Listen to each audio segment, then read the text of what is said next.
Hungry Trilobyte podcast would like to start by acknowledging these fine conventions.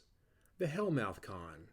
The Hellmouth Convention is back, and it's hosting a spectacular event in the place of all places, Torrance High School, the shooting location for Buffy the Vampire Slayer. Join us June 15th, 2024, for one day only. Proceeds benefit the Los Angeles LGBT Center and the Ron Glass Memorial Scholarship. Visit thehellmouth.org for details.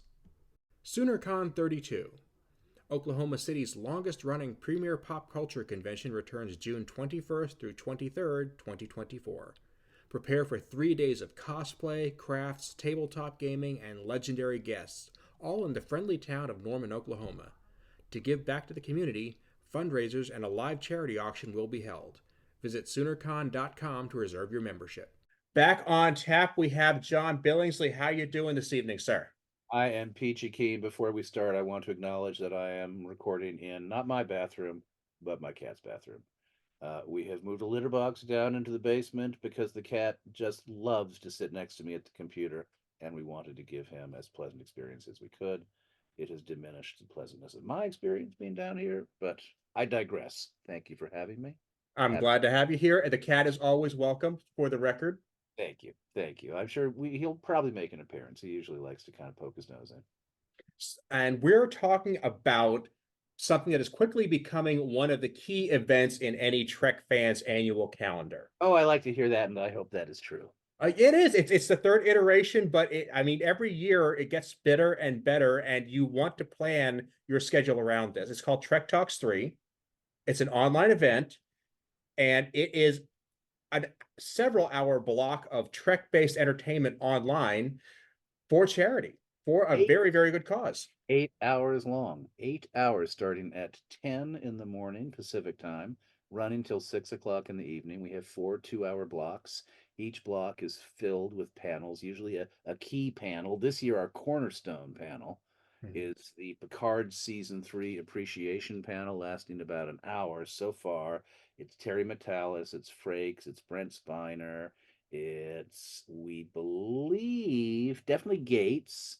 Jonathan Del Arco is going to host. We've got invites out to a number of other people. We're looking at a 7 or 8 person discussion about season 3 of Picard. We're very excited about that. All of this is to raise money for the Hollywood Food Coalition, which is, in fact, I'm wearing a Hollywood Food Coalition shirt. Today is Hollywood Food Coalition Lunch Bag Sunday. Pretty One of the, sharp. one of the many things we do. And yeah, I when we started this 3 years ago, I thought, well, let's see how this works, and we had a tremendous response from our guests and from the fans. This is the third year. We've got now a 15-person producing team. We're really trying to keep growing it so that the word spreads, the word spreads, the word spreads. Last year we made about $110,000 for the coalition. Year before around 80. We're we'd love to get it up to 150. I think that would be my like goal. Yeah. And for anybody who is not from the area, like, and isn't necessarily familiar with the Hollywood Food Coalition, they are a food bank, a homeless shelter, but they do a lot more than that, and that's what really gets me excited about talking about them. Yeah, and let me give you I probably some of you probably have, because I'm making the podcast circuit because I want to promote the event. And so if blood is coming from your ears, you're so sick of hearing my voice, I totally understand.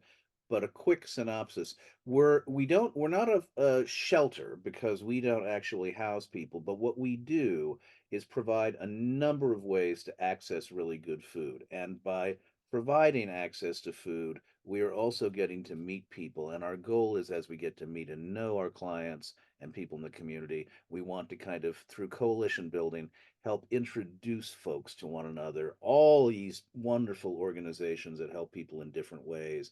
We're wanting to kind of knit that community of service providers together through the instrumentality of food so that more and more people understand how they can hopscotch from food from us to legal aid, to the next group over, to possible housing situation, drug and alcohol rehabilitation. There's so much need.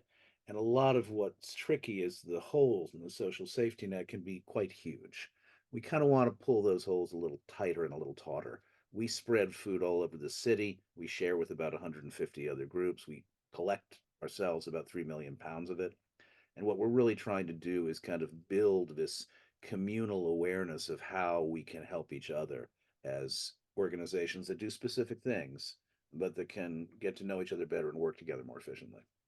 And that's what I like. I think the last time we mentioned this between you and I, we talked about it from a human dignity aspect. It's that as you it's not just putting food in their stomachs, as important as that is, and as well as you accomplish that task, but it's about getting them the life necessities of getting back on their feet. Yeah, and we have a phrase we've been using. We're about 38 years old, called the dignity of choice. It's really important to us when people come to us for a nice meal, and this is equally true when we're providing food in a kind of a concierge level fashion to other groups.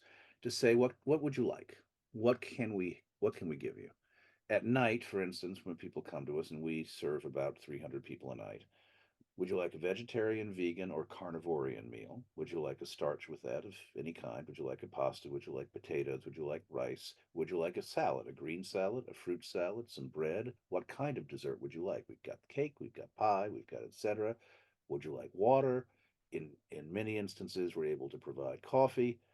What we're really trying to say is that for people who may not go through a day being accorded much respect, and for people who may not eat at all except through us, we want to give the very best possible experience we can. Currently, because of what happened during COVID, we're no longer able to serve a sit down meal. Eventually, as we move towards building a home of our own, because we're on another campus right now that doesn't belong to us, we really want to be able to provide as full a restaurant style quality experience as we can, where people would come in, they would sit down, there would be a printed menu, they would have three or four options, and we would be able to serve them from soup to nuts. When you establish a relationship with people based on the regularity and the consistency and the quality of the meal that is served and the dignity and the kindness with which they are treated, you open up the possibility of introducing them to other organizations. So we have a medical, dental, and vision van coming to our campus. We ultimately want to have a campus where other service providers can come and be present almost every night. So the people who are what we call navigators working for us now, who are designed to introduce folks to other community partners, would have a full panoply of partners present, a kind of a one-stop shopping center for people in need. And I'll say one last thing because this is critically important to me. No small not-for-profit can pretend to do anything other than work in its own burg, its own city, right in the corner where you are. But the panoply of service organizations all over this country are modeling behaviors that ultimately have to be adopted more efficiently by the federal government. That's what happened when Roosevelt took office in 1932. He looked at what was happening in New York. He looked at a woman named Frances Perkins. He said, "That's the New Deal. You're doing it there. Come hither." To me, what we are trying to do is model something that might have value for other communities, just as we look to other communities and kind of say, "Oh, I like what you're doing. Oh, I like what you're doing." Because that's what it's going to take to rebuild this very tattered social safety net that we sadly have let become, a fragment of what it needs to be. And that's what I love about the Trek Talks event, and the fact that we do such good work for Hollywood Food Coalition. Because if somebody is looking at this saying, "Well, I don't live in Hollywood," that's not the point. The point is that there is somebody in your area who needs just as much attention, and we're very much okay with you saying, "I'm going to put my time and talent there," because somebody Absolutely. is going to get it that deserves it. Absolutely. I mean, that is when I kind of began. I've my whole life been involved in volunteering in different ways for different organizations. But when Trump won, that was particularly heartbreaking for me for what I thought it represented about what had happened to us as a country and our fracturing and our fragmentation and the rise of anger and Duke's uppedness. I'm a great believer that the only solution, which is why I love Star Trek, the only solution is coming together and recognizing that we lift ourselves and we lift our own joyfulness when we help each other. There are places that you can go in your community that need you, and it can be as simple as cleaning up the park or making sack lunches and delivering them to a hospital or teaching a kid to read. But there's a way to get more involved if you're feeling lonely or isolated or angry or lost. And I think it's the way through and the way out of this dilemma. It is about reconnecting with what it is that gives you great joy. And that's usually rooted in kindness and giving back. So, as much as I love to ask people to consider making a donation to us, it is just as important, maybe even more important, for me to ask people to think about, where can I go and replenish? Where do I go and reconnect out in the world that would help other people, you know? And that's something that I think, and I think most of us would agree, is built into the Star Trek fandom. And the idea is that you look at a systemic problem, and you and I were talking about systemic problems earlier before we got recording, and you have to say, how can I break the system down? How can I tweak the system so that maybe this problem isn't as big of a deal 5 years from now, 10 years from now? And obviously, all of us have, there are very few people who have the brain power or the capacity or the stamina or the money or the connections to make a grand difference on a big stage. But in the end, we're all part of this incredibly rich mosaic of care and concern. And I think the intention, the desire to make a difference can lead you into a world where what you are capable of doing is so much vaster than you would have imagined. Um, it has been an incredible experience for me these past 7 years, because I went in to volunteer and make a fruit salad and wash some dishes. And I eventually joined the board and I became the president of the board. For a little while, I was one of the co volunteer, not getting paid, executive directors of the organization. And the idea that it could be envisioned, that I had a role to play in imagining the future and creating programs and mechanisms to help more and more people, I never would have imagined this is what my life would have been so centered towards. I'm an actor. I thought my whole life was just going to be, devoted to that, and I would do some volunteer work on the side. That script flipped for me about 7 years ago. I'm happy to take a gig every now and again, but this became such an animating vision, and it just started with the desire to kind of see if I could do a little bit more. Um, it, it I it changed my life in ways. The impulse changed my life in ways I would not have ever thought could have happened. But that's one of those things that, like you said, it's been part of your life in some degree or another. You just didn't necessarily see to what extent. Yeah, it was back burner, and then it became Mhm. front burner, and it's one of the things that interests me, because I think as we move through this, I think, rather dark period in American history, I think a lot of people are trying to figure out what the difference is between their back burner and their front burner. Mhm. You some people, I think, have brought, unfortunately, intolerance and racism and negativity and anger from the back burner to the front burner. And I think it is incumbent upon many of us to realize that what we need to bring from the back burner to the front burner is our positivity, our vision for grace, our kindness, our compassion, and our willingness to get involved in our communities. And for the people who don't participate in the racism, the intolerance, the bigotry, the poverty, and yet we see that out there and we say, but that's not me and I can't stop that and I don't know what to do. What you just said, bringing the positivity forth, is really a great first step, and that can be found in finding people to help instead of finding people to hurt. And it also is what, and not to be in a soapbox, but this is just something that I have found to be Mhm. meaningful, because I, particularly when I was acting more and was traveling a lot, you could find yourself someplace, and sitting at a bar. I like to have a few. Mhm. And the guy next to you is kind of talking in a way that you find objectionable. I began to realize that the only way through that, short of like, I'm going to go move over to the other end of the bar, which I don't like to do, is to say, putting our political differences aside, or our doctrinaire differences aside, I'm just curious, what is the thing you do in your community that brings you the most joy, that makes you feel like you're giving back, that kind of makes you feel like you're part of a fabric that you're enriching? I'm curious, what would you say that is? And I've never really found anybody who hasn't been able to kind of talk about what they do, that they do because they're driven by altruism. It's there in all of us, to me, it's back burner, front burner. I think what happens sometimes is the place that's good in us and that is deep in us just gets back burnered. you know it gets backburnered by stress, it gets backburnered by poverty, it gets backburnered by anger, it gets backburnered by exhaustion, it gets backburnered because there are people who are effectively saying, put that anger on the back burner, bring it forward, because it's going to profit them. Mm-hmm.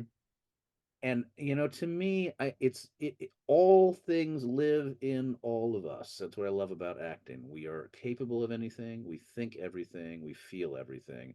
It's back burner, front burner, back burner, front burner. So that to me is where I think Star Trek has incredible power to front burner shit more you know That's a really good way of looking at it. It's something I was kind of playing with in my head as you were talking there. Like if you get a couple of Star Trek fans together, and I've been to many conventions, many parties, many events, and you get people who suddenly get really, really excited about just thinking of cool ways to live, thinking of different ways that aren't part of the way they live their lives, but the way they want them to be. Yeah, yeah. And what's so I didn't really perceive this for a while. I think the Trek Talks has really animated this for me. Is this odd confluence between, celebrity and philanthropy and the fan interest in access. I more and more feel like I want to keep figuring out ways to encourage people who have been fortunate enough to get to a point where they have some celebrity and where that celebrity has significance to people, to say that the philanthropic impulse can actually be monetized for the benefit of a charity. Like, I recently sold a dinner party at our house for 10 grand to a wonderful fan. I mean, obviously a well-heeled fan, Mhm. got it, but invited all my Star Trek friends. It strikes me that more and more Star Trek celebrities and actors generally could participate in those kinds of things and offer a form of access to generate revenue for their charities. I'm intrigued at ways to kind of lift more and more boats through those things that people seem to enjoy from a fan's point of view. We do it at conventions. Mhm. Convention is about selling your photo and making X bucks for yourself. I kind of would love to see if we can continue to evolve ways in which that that the fan's desire to get to know you could actually be, elevated in ways to benefit charity. It wasn't that long ago that the idea of a celebrity doing a convention was a bit unseemly. It was something you did maybe a little on the sly because you were in between gigs for a little too long. Hmm. And now that fandom is cool, suddenly doing that is cool, and we can start to see this could be something that like you said becomes a way to help a lot more people. It become now that people are into it, let's put it to the best use possible. It intrigues me. I mean, I'm right now is just sort of like, I kind of spitball it out there. I don't know that I have any brilliant notions in how to collectivize us in a more structured way. But it does strike me that, somebody who might be making $5,000 at a convention and has a charity that they love. Maybe instead of signing autographs for themselves, maybe there's a little bit more of a would you consider going to a convention where you're there specifically to raise money for a charity you care about? One has to be delicate about that because, in essence, you're kind of turning around to people who have some celebrity and saying, maybe your donation to the charity that you support, or maybe asking you to think more aggressively about the charities you support and what you can do for them, maybe that means you leave some dough on the table. But it that's maybe where the fans would appreciate and care more about what you're up to if they felt that you were in partnership with them to do something cool. you know and maybe that extends the notion of philanthropy forward through our community a little bit more wholeheartedly you know There was a con I went to many years ago that, and I'm one of those people. I'm checking the guest list constantly, seeing who was at it, who came back, and there was a certain celebrity. I don't know if I should give this person's name out because it was a while ago. I don't know what their circumstances are now, but they were never on the guest list until like the last day or so when they were added as a rush, and I found out that they were there with the intention of giving all of the money they were making to charity. They were just added on at the last minute. I don't know why. I don't Yeah, know why they happened to be in Oklahoma at that point in time, but they just wanted to do a good thing, that's and lovely. I'm glad they could. Yeah, that's lovely. And I'm sure that does happen too. I mean, I'm sure that there are actors who are going to the various shows and what have you, and tithing, or perhaps even making all of what they make a donation to a charity. I mean, it is in a weird way, and I don't, I'm kind of getting off on a little riff and a tangent maybe, but what intrigues me, because I'm the chair of the development committee for the Hollywood Food Coalition now. I stepped down as the board president, and what interests me is that these networks that we all have, networks in sports or music or entertainment or business, the idea of continuing to try and expand those networks, and how you get people interested in leaning in to your work, to the philanthropy you support. It's a challenge. It's a messaging challenge, and it's a structural challenge. And I feel like, in a weird way, because the Hollywood Food Coalition is about coalition building, that my thought process always comes back to all networks are coalitions. What is the message that makes a network become a bigger network? What is the message that you put out that brings people together and lets them join together, that is exciting to them? I want to be part of that. I want to be part of that. I want my friends to be part of that too.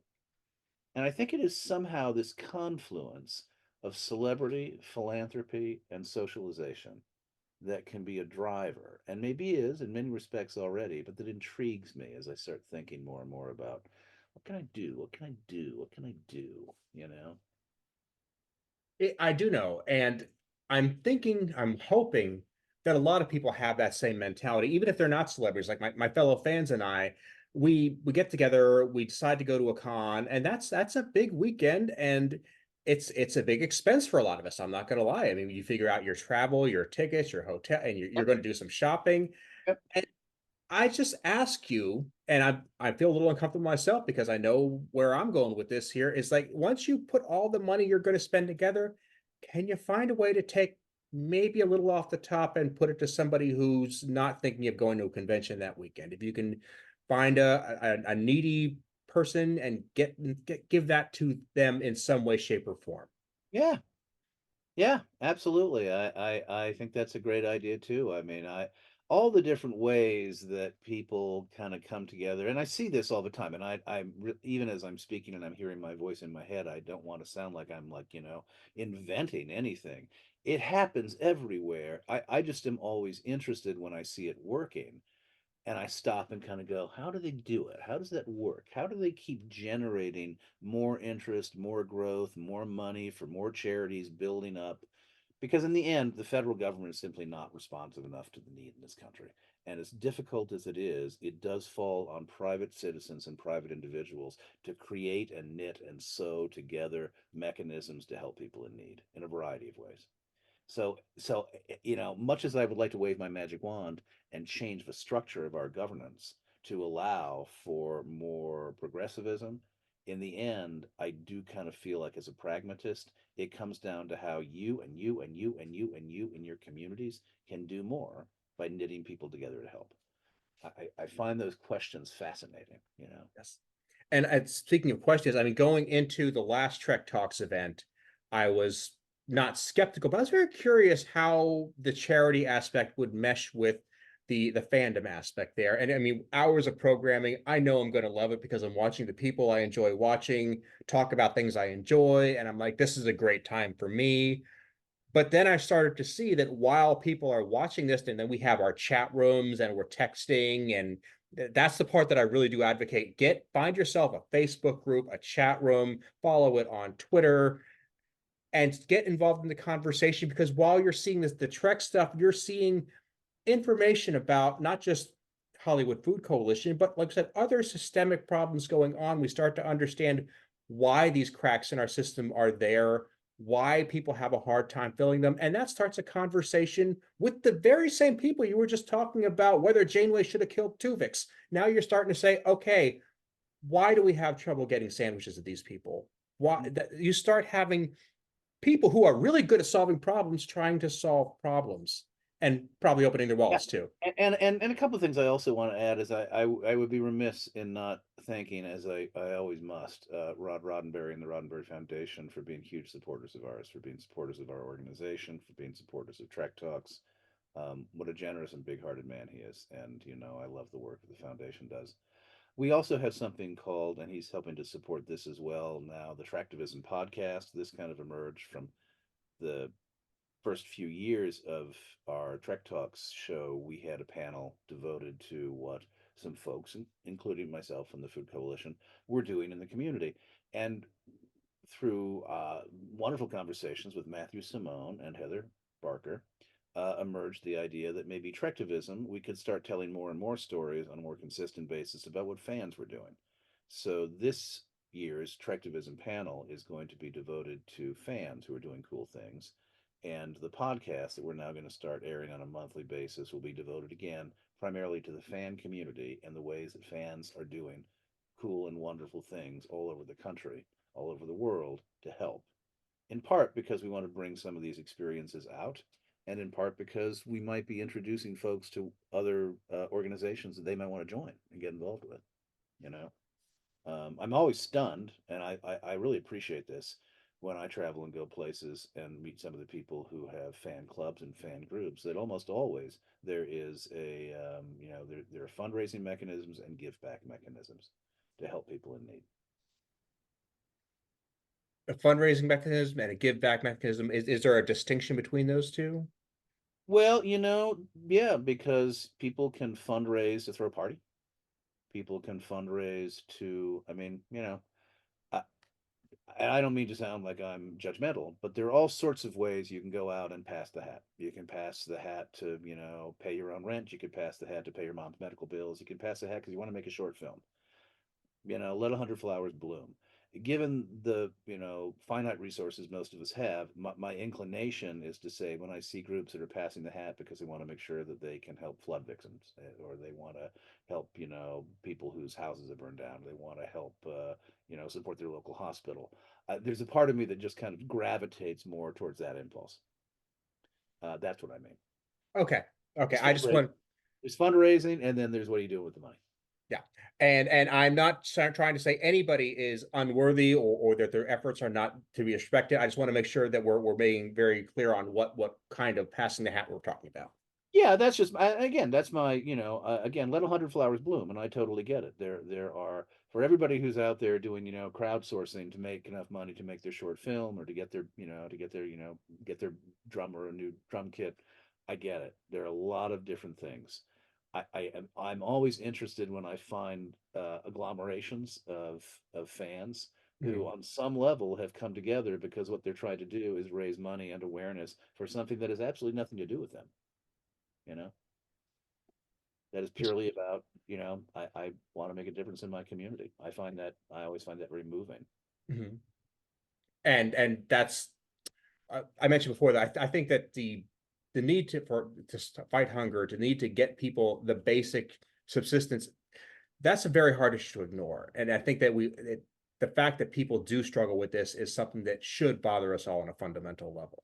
Yeah, I mean, it's weird because it's sort of counterintuitive, but I think people tend to just assume that hunger um, is not as big an issue as it is. And it depends upon how you examine this metric, and depends upon how you evaluate the statistics. Arguably, 1 in 5 American kids is food insecure. Not necessarily meaning that they're going to go hungry on any given day, but they're going to wake up and they may be living in a food desert where there isn't a lot of great food. They may have a difficult time accessing that food. They may not be sure when they're going to eat, what they're going to eat, if they're going to have enough. The idea that food is an animating question, because for most of us, the 4/5 of us, it isn't. We wake up and we don't think twice. We're gonna have our 3 squares. If we want a snack, we got a snack. Check the refrigerator, yada yada. The idea that 1 in 5 American children doesn't have that luxury, I think, in the richest country in the history of the world, is it says something about our values as, I won't say as a people, but it says something about the way that the values of the people we have chosen to lead us have, I think, corrupted our spirit. And that's not a blanket statement because I think there are a lot of people who go into politics for incredibly altruistic reasons. I've known a number of people in my life who are in politics and I have enormous respect. But the system is fundamentally about dukes up, beat the other guy, win, win, win, win, win, make money to do it. And it corrupts you. It can corrupt you. And our system right now, unfortunately, rewards a certain level of greediness and short-sightedness and lack of emotional and moral compass that does not consequently encourage altruism, charity, and the big picture questions about what makes it, what makes us a civilization. It's that last one that I really get hung up on is that I really feel like, and this should be visible no matter which side you're on. I really think this is one of those things that if you take two steps back, you have to see this. Our system doesn't allow people to benefit from solving big problems, from taking long-term solutions, finding long-term answers. Yeah. It just benefits the short-term, I gotcha. And And there are a lot of that's reasons, a lot of reasons for that. I mean, yeah. not to get political, but I will say, for me, the Supreme Court failing to step in and say, yes, we have a role to play when it comes to stopping gerrymandering from getting out of control. Of every political decision that I think our Supreme Court has botched in the last 25 years, to me, that is one they've botched the most. If we have gerrymandered seats, it means that people like a Marjorie Taylor Greene is not running in a competitive House election. And she can effectively present herself as somebody who only exists to poke a needle in people's eye. And politics is not about poking needles in your eye, it's about fixing shit, you know? Well, at least it should be. It And the should. fact that it's not, that's when we have to step in as people, not to just brush what this very important issue under the rug, but it's like this is what we can do. People like you and I, is we can say we're going to have to step in where the bigger system is Yeah, failing yeah, us.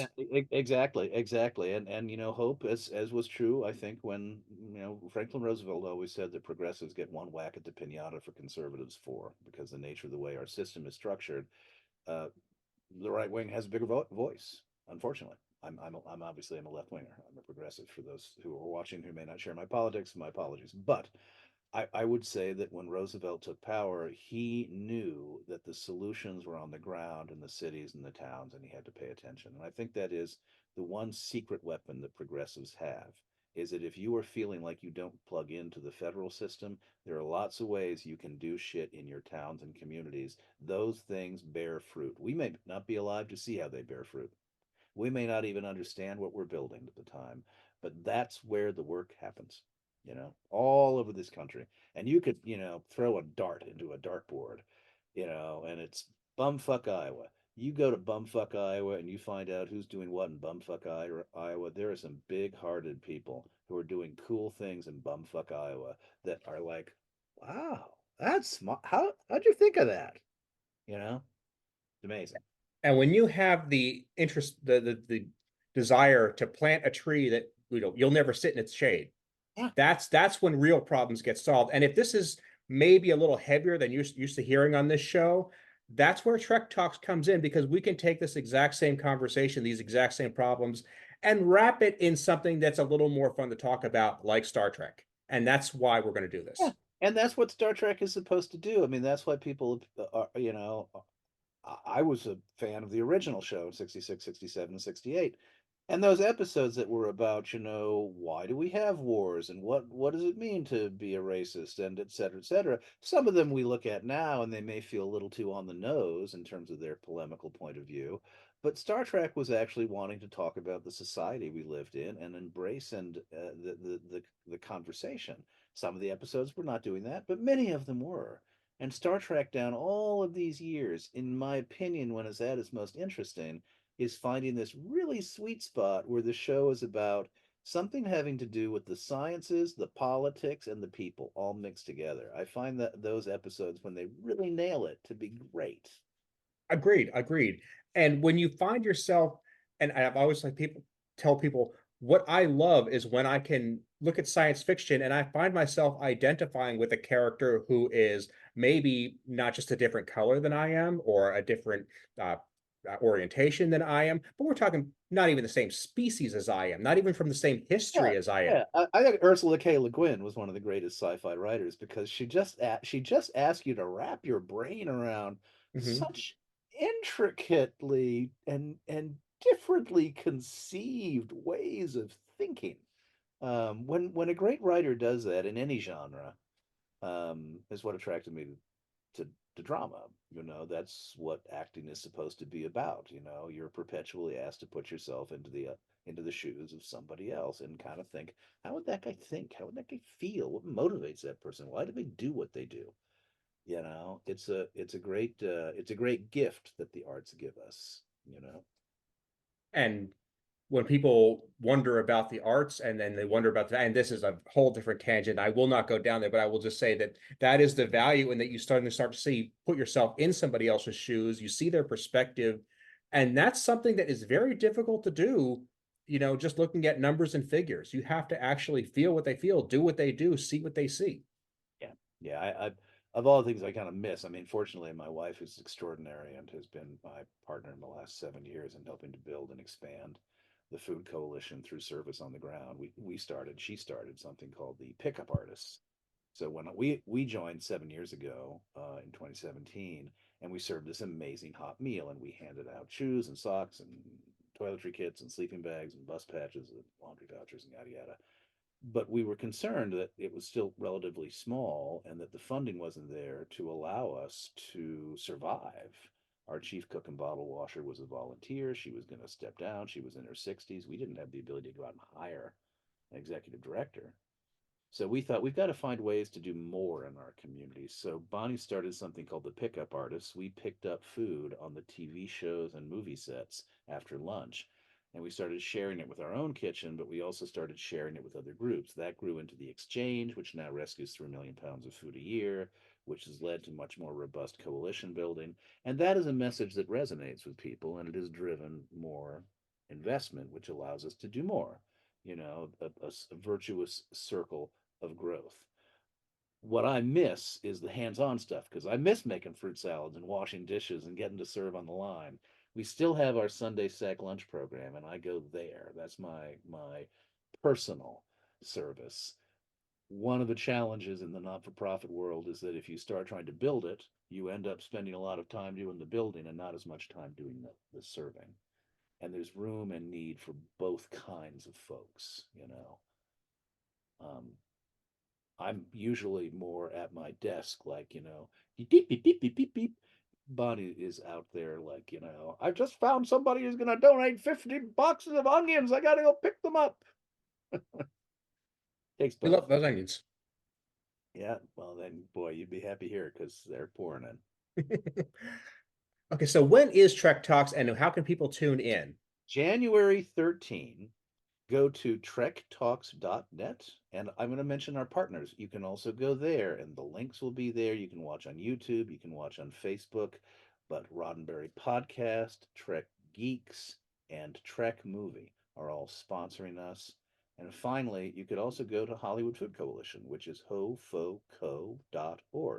You could learn more about us, and again, you could make a donation, and you could also find the link to the show. I'm going to put everything on my website, aaronbostic.com, in the show notes. I'm going to strongly encourage you to go on your social media platform of choice and find a group that's already talking about this and try to get in on the conversation. A great idea. And a couple last things. One, I totally get this because there's a huge range of people in the Star Trek universe. Some people who are making lovely and healthy contributions, and we so appreciate it. But please watch regardless. If you can't make a contribution, that's fine. One thing we would suggest is if you don't feel you can make a contribution, maybe a little more elbow grease when it came to spreading the word.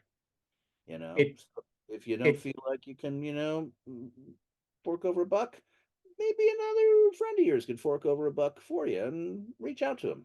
You know, social media, yada, yada, yada. Just, what we're really trying to do is see if we can expand the size of the audience because when we travel around, go to conventions, what have you, I still am aware that we are still not actually like on that many people's radar screens, So if we could keep lifting that story up, that would be heaven.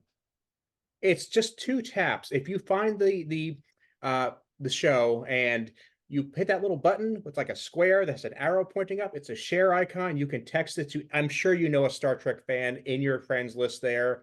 Send it to on Facebook, send it to as a text, as an email. Just spread the word a little bit more.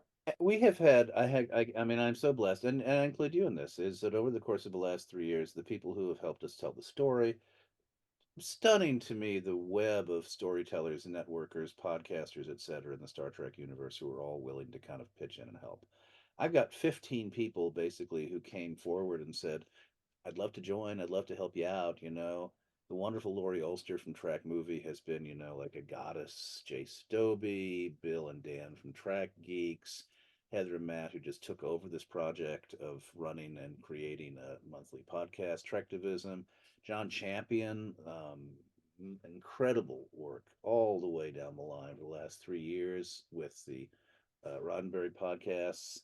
And the Sci-Fi Sisters have been on board. They've been marvelous. They're hosts for us.